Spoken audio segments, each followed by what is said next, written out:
Hello my dear students, welcome to biology class, and today we are going to study about long distance transport. ठीक है, how to plant transport water and other substance from one part to another part, and which type of method are involved for this purpose, transportation of minerals, water, ठीक है, into one part to another part. ठीक है, तो ये सब हम देखेंगे आज। लॉन्ग डिस्टेंस ट्रांसपोर्ट क्या है, how to plant absorb water from soil, ठीक है, and transported into different other part of plant body. ठीक, ये सब हम देखेंगे। As we know, plant transport water, या यूँ कहें कि plant tissues transport water from one part to another part by diffusion and osmosis process according to osmotic gradient, concentration gradient, ठीक है, for short distance it takes place only for short distance। ये जो process होती है, जैसा हमने पढ़ा था, अभी तक हमने क्या देखा, डिफ्यूजन और ऑस्मोसिस के थ्रू हमने ट्रांसपोर्टेशन देखा था। ठीक है, तो through diffusion process only short distance transportation process takes place. ठीक है, डिफ्यूजन के थ्रू ओनली शॉर्ट डिस्टेंस में जो ट्रांसपोर्टेशन होता है वो हो सकता है।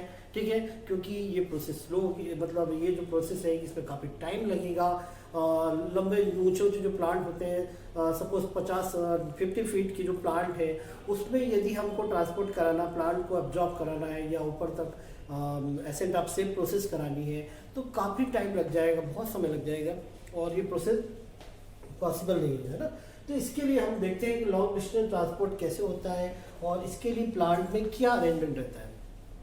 For transportation of water, mineral and different types of organic substances from soil to upper part of plant, there is long distance transportation process takes place. It takes place through conducting tissues और vascular tissue और complex tissue. For this purpose, plant have conducting tissues, vascular tissues, or complex tissue. ठीक है, we already studied about complex tissues in class 9th में हमने पढ़ लिया है complex tissues के बारे में। As we know, complex tissues or conducting tissues is composed of, जो complex tissue जो होते हैं, complex tissues या जो conducting tissues होते हैं, इनको हम क्या कहते हैं, वास्कुलर टिश्यू भी कहते हैं, also known as vascular tissue और कंडक्टिंग टिश्यू। ठीक है, as we know, plant have complex tissues और वास्कुलर टिश्यू और conducting tissue which consist of xylem and phloem. ये किससे फॉर्म होते हैं, जाइलम और फ्लोएम से फॉर्म होते हैं। जाइलम और फ्लोएम से बने होते हैं ये कंडक्टिंग टिश्यू। और xylem, what is the function of xylem? Xylem carry water and mineral from soil to plant. ठीक है, ये क्या करते हैं, प्लांट से जो वाटर मिनरल्स उसको कैरी करते हैं प्लांट बॉडी के लिए। और फ्लोएम जो रहते हैं, phloem transport food, organic food material from leaf to different part of plant body. ठीक है, तो वाटर और मिनरल का एब्जॉर्प्शन जो करते हैं या प्लांट के एक पार्ट से दूसरे पार्ट में ट्रांसपोर्ट करने का काम जाइलम करते हैं। और जो फूड का जो फॉर्मेशन होता है लीफ में, पत्तियों में, उसको ट्रांसपोर्ट करने का काम कौन करते हैं, प्लांट में फ्लोएम। तो for transportation of various types of substances such as water, mineral and organic food in plant have a well developed vascular tissue or conducting tissue which consists of xylem and phloem। तो ये xylem और phloem जो रहते हैं, इनके through long distance transport होगा। और ये आपको मालूम है, जाइलम जो रहती है 4 टाइप्स के सेल से मिलके फॉर्म होती है। ठीक है, xylem tracheid, xylem fibre, xylem parenchyma, ठीक है, और जाइलम वेसल्स वगैरह जो रहते हैं ये इनसे फॉर्म होती है। फ्लोएम में भी इसी तरह से सीट्यूब्स, कंपेनियन से फ्लोएम फाइबर, है ना। तो इस तरह के कुछ सेल्स होती हैं जाइलम और फ्लोएम में, जो कि क्या करती हैं, प्लांट में वाटर, मिनरल्स और ऑर्गेनिक फूड को ट्रांसपोर्ट करती हैं। ठीक है, अब ये पूरी जो ट्रांसपोर्टेशन का जो वे जो रहता है, पाथवे जो रहता है, वो कहाँ से कहाँ होता है, इसके लिए हम देखेंगे थोड़ा सा इसकी जो एनाटॉमी है रूट की वो हम थोड़ा सा देखेंगे समझेंगे। ठीक है, चलिए देखते हैं। तो प्लांट की जो रूट होती है, एक्चुअल में ये plant absorb water through root system. Plant absorb water through root system. Plant में जो वाटर एब्जॉर्ब होता है वो किसके थ्रू होता है, रूट सिस्टम के थ्रू होता है। और रूट सिस्टम में एक्चुअल में रूट की एनाटॉमी क्या है ये थोड़ा सा आपको समझना पड़ेगा। हमने भी एक्चुअली प्लांट की एनाटॉमी नहीं पढ़ी है, तो थोड़ा सा आपको समझना पड़ेगा इसको। चलिए देखते हैं, मैं बताता हूँ आपको।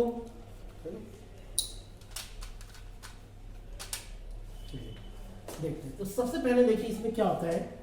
हम रूट का, यदि रूट की एनाटॉमी देखें तो रूट की एनाटॉमी में एक तो होता है सबसे पहले रूट हेयर, देखेंगे यहाँ पे रूट हेयर। फिर इपिब्लेमा देखेंगे हम, इपिब्लेमा। फिर इपिब्लेमा के बाद हम देखेंगे कॉर्टेक्स, कॉर्टेक्स के बाद हम देखेंगे एंडोडर्मिस। ये समझना आपको बहुत जरूरी है, तभी आपको आगे की प्रोसेस समझ जाएगी। ठीक है, चलिए देखते हैं। मैं डायग्राम पर ड्रॉ करता हूँ यहाँ पे।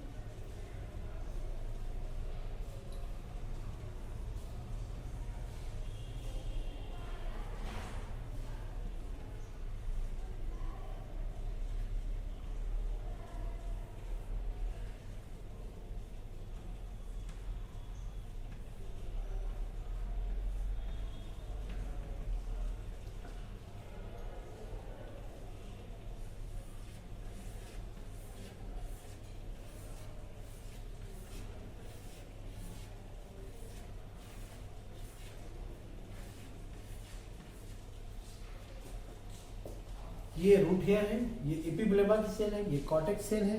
और कॉर्टेक्स सेल के बाद यहाँ पे बैरल शेप जो होंगी वो एंडोडर्मिस की सेल है।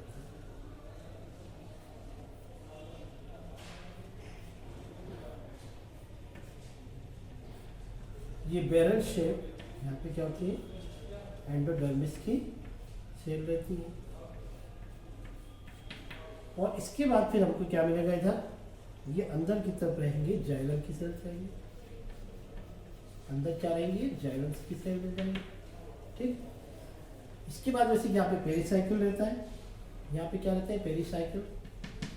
ठीक, और कभी कभी यहाँ पे कैस्पेरियन रिंग भी पाई जाती है। क्या पाई जाती है, कैस्पेरियन रिंग पाई जाती है। और यहाँ पे पैसेज सेल भी रहती है, ये पैसेज सेल देख रहे हैं आप। ठीक, तो चलिए देखते हैं वन बाय वन करके मैं आपको समझाता हूँ इस स्ट्रक्चर में क्या क्या चीज़ें हैं। ये जो आप देख रहे हैं यहाँ पे क्या है, सॉइल है। ये सॉइल वाला पार्ट है जहाँ पे वाटर मिनरल्स ये सब रहते हैं, है ना।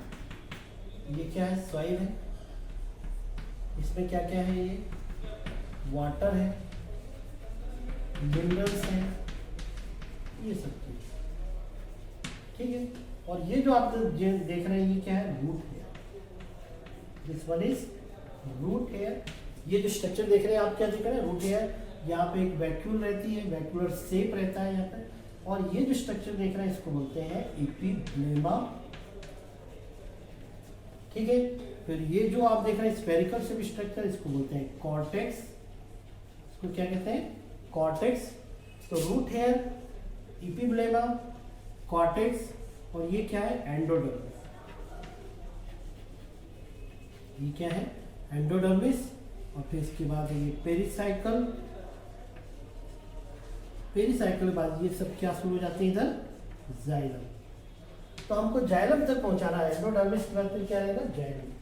ठीक, तो यहाँ तक हमको वाटर जो है, ये वाटर को हमको एब्जॉर्ब करा के कहाँ से, हमको यहाँ से ऐसे करके पहुंचाना है, कहाँ तक, जाइलम तक।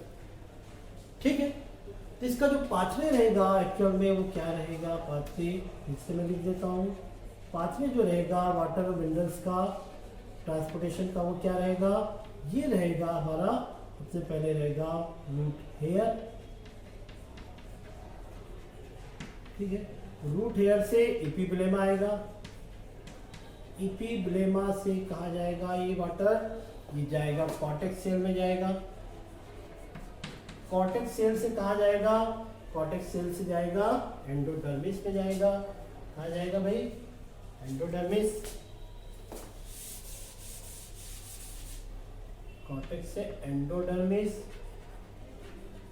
और एंडोडर्मिस से पेरिसाइकल और पेरिसाइकल से जाइलम में आ जाएगा। ठीक है, इस तरह से ट्रांसपोर्टेशन की पूरी प्रोसेस चलेगी। ठीक है, तो ये स्ट्रक्चर आपको समझना जरूरी है। आगे हम एसेंट ऑफ शेप पढ़ेंगे, फिर एब्जॉर्प्शन ऑफ वाटर देखेंगे, तो वहाँ पे ये स्ट्रक्चर आपको बिल्कुल समझना बहुत जरूरी है। तो ये सॉइल हो गया, सॉइल वाला रीजन हो गया जहाँ पे वाटर, मिनरल्स, न्यूट्रिएंट्स है। ये रूट हेयर जो कि इपिब्लेमा में होती है। फिर इपिब्लेमा ये आउटर कवरिंग है, स्टेम रहता है, तो एंडो ये जो रहता है एपिडर्मिस कहलाता है। और ये फिर यहाँ पे कॉर्टेक्स सेल स्फेरिकल शेप, फिर बैरल शेप जो स्ट्रक्चर होती है एंडोडर्मिस, इसमें पेसिस सेल होती है कहीं कहीं पे, और एक सुबेरिन की बनी हुई कैस्पेरियन रिंग भी होती है। ठीक, और इसके बाद होता है पेरिसाइकिल, और पेरिसाइकिल के बाद होती है जाइलम। ठीक है, जाइलम फ्लोएम ये सब यहाँ पे आएंगे। तो यहाँ तक हमको वाटर को ट्रांसपोर्ट करना है रूट हेयर से जाइलम तक। ठीक है, तो पहला पार्ट जो रहता है रूट हेयर इपिब्लेमा से लगा हुआ, फिर कॉर्टेक्स और एंडोडर्मिस। ठीक है, तो इसके बाद लेकिन एंडोडर्मिस में कुछ यहाँ पे इसको फाइट करना पड़ता है एंटर करने के लिए। यदि एपोप्लास्ट पाथवे है, कुछ हम पाथवे देखेंगे कि किस तरह से ट्रांसपोर्ट होता है। ठीक है, तो लॉन्ग डिस्टेंस ट्रांसपोर्ट जो हो रहा है ये वाटर का, इसके लिए for long distance transport there are 2 way pathway. ठीक है, यहाँ पे दो तरह का पाथवे हम देखेंगे, एपोप्लास्ट पाथवे और एक हम देखेंगे symplast pathway. Apoplast and symplast, ये दो पाथवे हम देखेंगे। ठीक है, तो यहाँ तक आपने समझ लिया होगा। अब मैं आपको इसके बाद एपोप्लास्ट और सिम्प्लास्ट पाथवे क्या है ये हम देखते हैं। ठीक है, तो कुछ चीज़ें हमको यहाँ पर रब करनी पड़ेंगी। ठीक है, देखते हैं।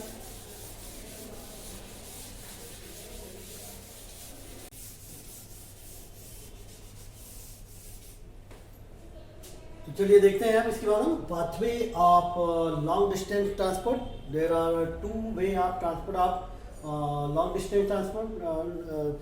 There are 2 way of transportation of water, minerals and organic food which is apoplast and symplast. ठीक है, ये दो वे देखेंगे। वैसे एक और होता है वैक्यूल सिस्टम भी होता है, वो भी देख लेंगे हम। तो चलिए पहले इन दो सिस्टम की बात करते हैं हम ट्रांसपोर्टेशन की पाथवे की। तो मैंने आपको बताया था कि रूट हेयर की थ्रू वाटर जॉब होता है, रूट हेयर इपिब्लेमा में, फिर कॉर्टेक्स, फिर एंडोडर्मिस। ये आप डायग्राम देख रहे हैं यहाँ पे, है ना। एनसीईआरटी में जो डायग्राम बनाया है वो भी हम बना लेंगे अभी। तो ये जो रूट हेयर है ये सॉइल है, यहाँ से वाटर एब्जॉर्ब किया जा रहा है। फिर एपिब्लेमा, फिर कॉर्टेक्स, फिर एंडोडर्मिस। एंडोडर्मिस में एक सुबेरिन की बनी हुई एक कैस्पेरियन स्ट्रिप होती है और बीच में पेसिस सेल होती है, और फिर उसके पेरिसाइकल, देन जाइलम। तो इस तरह से ये वाटर मिनरल यहाँ से आता है और जाइलम तक पहुँच जाता है। ठीक है, so what is apoplast way of transportation of water and minerals and what is symplast way of transportation. चलिए देखते हैं वन बाय वन करके। Let's see about apoplast way. Apoplast is the system of adjacent cell wall that is continuous through the plant except at the Casparian strip of the endodermis of root। इसके लिए मैं एक और diagram बनाता हूँ, दूसरा आप देखें जरा कि किस तरह से ये ट्रांसपोर्टेशन होगा, है ना। ये एनसीईआरटी बुक में भी है ये डायग्राम। तो देखते हैं ये किस तरह से डायग्राम है।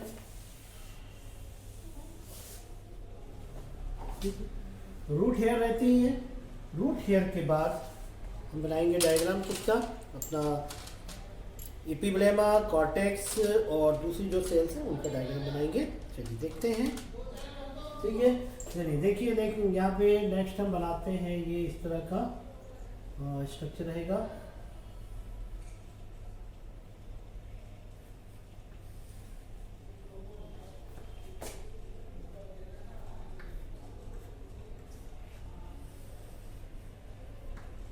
ये हो गया एपिब्लेमा, ये कॉर्टेक्स, देन एंडोडर्मिस, और एंडोडर्मिस के बाद फिर इधर क्या हो जाएगा, जाइलम, है ना, जाइलम।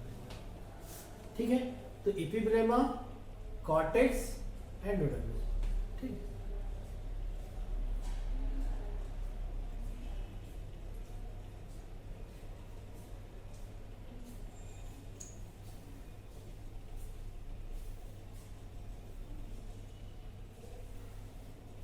उसे यहाँ गैप देते हैं, डिस्टेंस।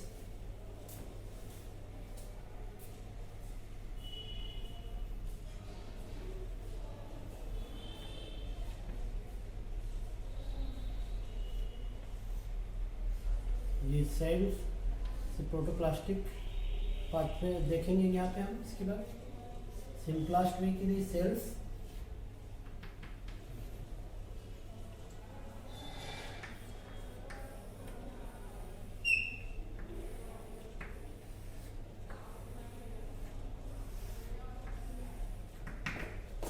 और इसके बाद इधर रहती है जाइलम की सेल। तो रूट हेयर रहते हैं, रूट हेयर से ये कहाँ आएगा वाटर, ये एपिब्लेमा में आता है, एपिब्लेमा है, फिर कॉर्टेक्स और ये एंडोडर्मिस, और ये फिर क्या है इधर जाइलम। ठीक है। अब जब एपोप्लास्ट जब हम पाथवे की बात करते हैं तो ये वाटर और मिनरल्स जो रहते हैं वो यहाँ से इस तरह से आते हैं। ठीक है। और फिर एंडोडर्मिस में यहाँ पे कैस्पेरियन रिंग होती है, स्ट्रिप होती है, कैस्पेरियन स्ट्रिप, ठीक है, जो कि बैरियर का काम करेगी। एक्सेप्ट कैस्पेरियन रिंग ये डायरेक्ट यहाँ से आते रहेंगे और ये फिर यहाँ से यहाँ आ जाते हैं। ये वाटर मिनरल जो देख रहे हैं आप, है ना, यहाँ से इधर मूव कर जाएंगे, पहले ऐसे आएंगे, फिर ये आएंगे और फिर यहाँ से इधर, ठीक, और फिर यहाँ से फिर जाइलम तक पहुँच जाएंगे। मतलब जो एपोप्लास्ट पाथवे जो रहता है इसमें सेल वाल और इंटरसेल स्पेस जो होते हैं, ठीक है, इनके थ्रू वाटर और मिनरल ट्रांसपोर्ट होगा। आप ये देख रहे हैं रूट हेयर तो एब्जॉर्ब होंगे और फिर कहाँ से आएंगे, ये सेल वाल और इंटरसेल स्पेस जो रहते हैं यहाँ से एपिब्लेमा में आएंगे, एपिब्लेमा से कॉर्टेक्स में आएंगे, कॉर्टेक्स के बाद एंडोडर्मिस में आएंगे। लेकिन यहाँ पे ये कैस्पेरियन स्ट्रिप होती है, ये क्या है, ये कैस्पेरियन स्ट्रिप है जो कि सुबेरिन की बनी होती है। वाटर इसमें जो कि सुबेरिन जो रहता है ये हाइड्रोफोबिक होती है। कैस्पेरियन स्ट्रिप ये जो देख रहे हैं आप, ये कैस्पेरियन स्ट्रिप है। तो ये एक बैरियर का काम करेंगे। तो ये फिर वाटर मिनरल्स किधर आ जाते हैं, ये आ जाते हैं जो एंडोडर्मिस की सेल है वहाँ जाएंगे। यहाँ पे जो पैसेज सेल रहते हैं इस पैसेज सेल के थ्रू आएंगे और फिर जाइलम पहुंच जाएंगे। ठीक। तो व्हाट इज एपोप्लास्ट में, apoplast is the system of adjacent cell wall that is continuous through the plant except at the Casparian strip of the endodermis। ठीक है। क्या होता है कि apoplast is the system of adjacent cell wall, ये adjacent cell wall है, ठीक है, दैट इज कंटिन्यूअस, जो कि कंटिन्यूअस है throughout the plant except the Casparian strip.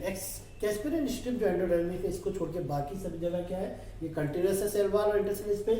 इसके थ्रू यहाँ पे वाटर की ये मूवमेंट देख रहे हैं आप, है ना, यहाँ से यहाँ और फिर ये जाइलम तक पहुंच जाते हैं। Apoplast transportation takes place through intercell space and wall of the cell. ये आप देख रहे हैं क्लियर बिल्कुल, इंटरसेल स्पेस और वॉल ऑफ द सेल के थ्रू ये एपोप्लास्ट ट्रांसपोर्टेशन हो रहा है।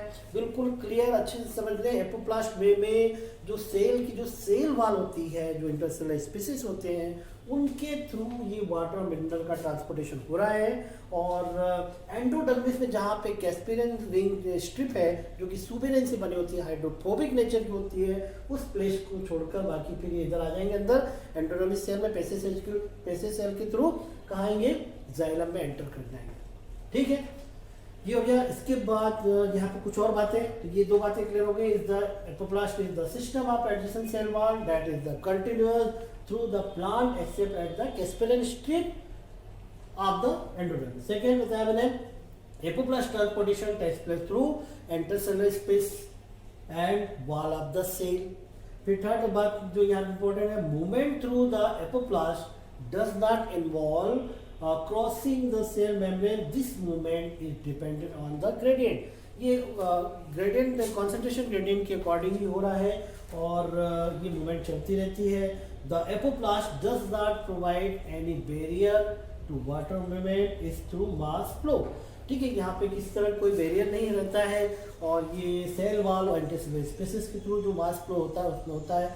अब एक्चुअल में होता कैसे है, as water evaporate in the intercell space, मतलब ये वाटर कैसे आगे बढ़ता है।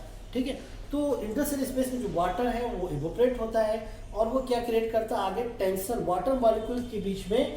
भाई जैसे वाटर मॉलिक्यूल है, ठीक है, वाटर के मॉलिक्यूल के बीच में जो इसमें जो एक फोर्स क्रिएट होता है जिसके थ्रू दो वाटर के मॉलिक्यूल इस तरह से अटैच है। तो किसके थ्रू अटैच है? कोहेसिव फोर्स के थ्रू। और ये जो सेल वॉल में जो एक कंटिन्यूस कॉलम जो फॉर्म कर रहे हैं तो वाटर मॉलिक्यूल और सेल वॉल में, है ना, तो ये जो इनके बीच में जो रिलेशनशिप है, जो फोर्स क्रिएट हो रहा है वो एडहेसिव फोर्स। तो कोहेसिव फोर्स जो वाटर के सेम मॉलिक्यूल के बीच में फॉर्म हो रहा है, और जो वाटर मॉलिक्यूल और उसके सेल वॉल के बीच में जो फॉर्म हो रहा है जो फोर्स, उसको एडहेसिव फोर्स। तो कोहेसिव और एडहेसिव फोर्स के थ्रू ये एक कंटिन्यूस कॉलम बना के आगे मूव करते जाते हैं। ठीक है, तो ये तो अपने इस तरह का डायग्राम देखा। यदि प्लांट इस तरह से है तो भी रूट के थ्रू आगे जो चैनल फॉर्म होती है वो आगे बढ़ेगी। तो water evaporate in the intercellular space, tension develop in the continuous system of water, it takes place through cohesive and adhesive force. तो वाटर आगे कैसे मूव कर रहा है? तो जो इंटरसेलुलर स्पेस में या सेल वॉल में जो वाटर मॉलिक्यूल है, ठीक है, तो उनमें एक तो कोहेसिव और एडहेसिव फोर्स क्रिएट हो रहा है। कोहेसिव मतलब वाटर सेम मॉलिक्यूल्स के बीच में जो फोर्स क्रिएट हो रहा है, अट्रैक्टिव फोर्स, और वाटर मॉलिक्यूल और दूसरी सब्सटेंस के साथ जो फोर्स क्रिएट हो रहा है जिसके कारण वो सेल वॉल में या इंटरसेलुलर स्पेस में है, वो क्या रहता है? Adhesive force. तो कोहेसिव और एडहेसिव फोर्स के कारण जो वाटर टेंशन क्रिएट होता है उससे वो आगे बढ़ता जाता है। ठीक है, आगे समझ में। आगे हम रूट प्रेशर थ्योरी देखेंगे और ट्रांसपिरेशन पुल फोर्स भी देखेंगे एसेंट ऑफ सेट में, है ना। ये आपको एपोप्लास्ट में समझ में आ गया कि सेल वॉल और इंटरसेलुलर स्पेस है, इनके थ्रू ये प्रोसेस आगे होती रहती है ट्रांसपोर्टेशन की। सिम्प्लास्ट में इसके बाद क्या होता है वो हम देखते हैं। आगे हम देखते हैं सिम्प्लास्ट में। ठीक है, तो एपोप्लास्ट समझ में आ गया आपको, है ना। एक बार मैं यहीं पे सिम्प्लास्ट समझा देता हूँ आपको। सिम्प्लास्ट में क्या होता है? वाटर जो मूवमेंट होती है वो प्रोटोप्लास्ट के थ्रू होती है, सेल के अंदर होती है ना। वाटर सेल में एंटर करेगा और फिर यहाँ जो प्रोटोप्लास्ट है उसके थ्रू, और फिर एक सेल जो दूसरे सेल के थ्रू जो अटैच रहती है प्लाज्मोडेस्माटा के थ्रू। ये प्लाज्मोडेस्माटा के थ्रू आगे वाटर मूव करता जाता है और यहाँ से होते हुए एपिब्लेमा, कॉर्टेक्स, एंडोडर्मिस होता हुआ जाइलम में एंटर कर जाता है। मतलब सिम्प्लास्ट में क्या होगा? वाटर का ट्रांसपोर्टेशन प्रोटोप्लास्ट सेल के प्रोटोप्लास्ट के थ्रू होगा, प्रोटोप्लास्टिक मूवमेंट, प्रोटोप्लाज्मिक मूवमेंट होगी, और ये डायरेक्ट कहाँ? रूट हेयर से वाटर आएगा एपिब्लेमा में। एपिब्लेमा की सेल जो रहती है वहाँ उसके प्रोटोप्लाज्म में एंटर करेगा, फिर कॉर्टेक्स के प्रोटोप्लाज्म में एंटर करेगा, और फिर एंडोडर्मिस, और फिर यहाँ से जाइलम में चला जाएगा। ठीक है, तो इस तरह से प्रोटोप्लाज्मिक का वे में चल रहा है, और ये एक सेल का जो प्रोटोप्लाज्म है दूसरे सेल के साथ प्लाज्मोडेस्माटा के थ्रू अटैच रहते हैं। ठीक है, तो चलिए इसको देखते हैं हम आगे। सिम्प्लास्ट में और डिटेल में देखते हैं हम डायग्राम बना के।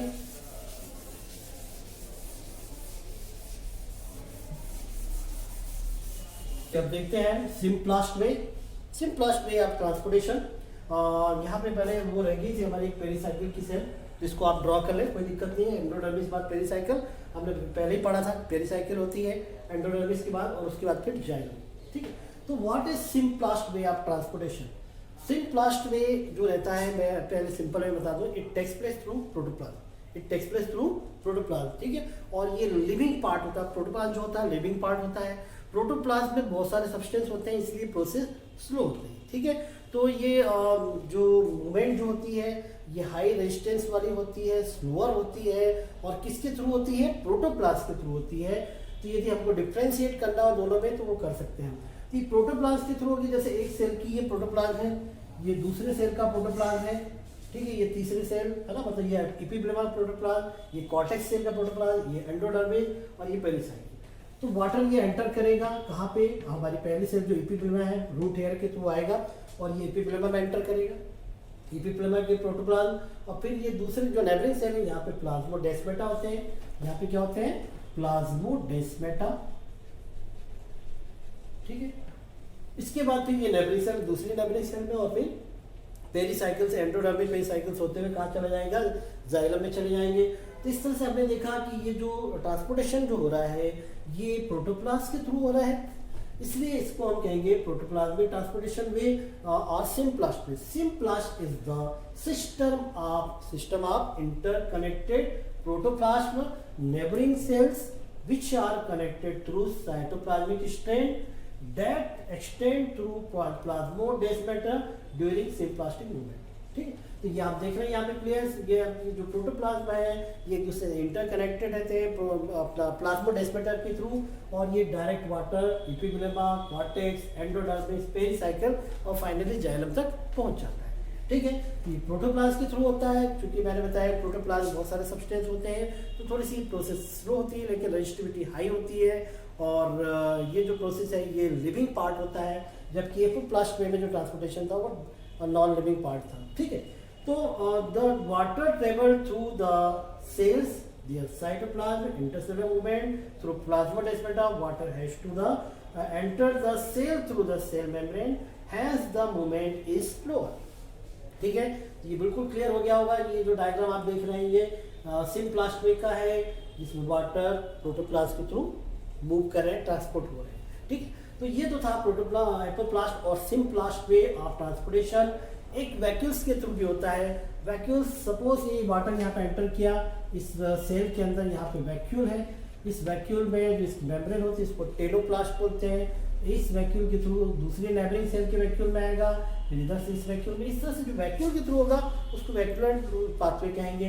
तो ये आपने देखा इस तरह से ट्रांसपोर्टेशन प्रोसेस पाथवे से एपोप्लास्ट और सिम्प्लास्ट। ठीक है, इसमें डिफरेंस भी आप बता सकते हैं। मैंने आपको बताया डिफरेंस में क्या क्या बताएंगे। एपोप्लास्ट बताएंगे transportation of water takes place through cell wall and intercellular space. यहाँ पे आप क्या बताएंगे, transportation of water takes place through protoplasm. ठीक है, it is faster process, it is slower process, it has high low resistivity, it have high resistivity.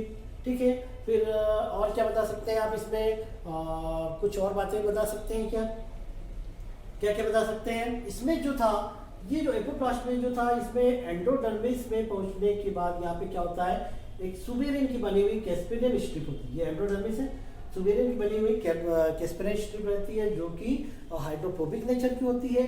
तो इसलिए ये यहाँ से कॉर्टेक्स के बाद एंडोडर्मिस में आता है, तब उसके पहले कहा जाता है इधर डायरेक्ट एंडोडर्मिस की सेल में पेसेस सेल के थ्रू ये मूव करेगा वाटर, जबकि यहाँ पे किसी तरह कोई बैरियर नहीं होता है। ठीक है, ये समझ में आ गया आपको। ये डिफरेंस भी बता दिया मैंने एपोप्लास्ट और सिम्प्लास्ट में, बिल्कुल क्लियर है। एपोप्लास्ट जो है ये नॉन लिविंग पार्ट था क्योंकि सेल वॉल और इंटरसेलुलर स्पेस के थ्रू हो रहा था, जबकि प्रोटोप्लास्ट के थ्रू हो रहा है, इसलिए लिविंग पार्ट में ये सिम्प्लास्ट में होता है, जो कि इपिग्लेमा, कॉर्टेक्स, एंडोडर्मिस, पेरिसाइकिल और फिर यहाँ से जाइलम चला जाता है। ये कंप्लीट होता है यहाँ पे। आगे हम देखेंगे एब्जॉर्प्शन ऑफ वाटर प्रोसेस पूरी डिटेल में। यहाँ तक रिवाइज करिए, बेसिक चीज़ें थी सब और इम्पोर्टेंट भी है। ठीक है, मिलते हैं नेक्स्ट लेक्चर में। Thank you.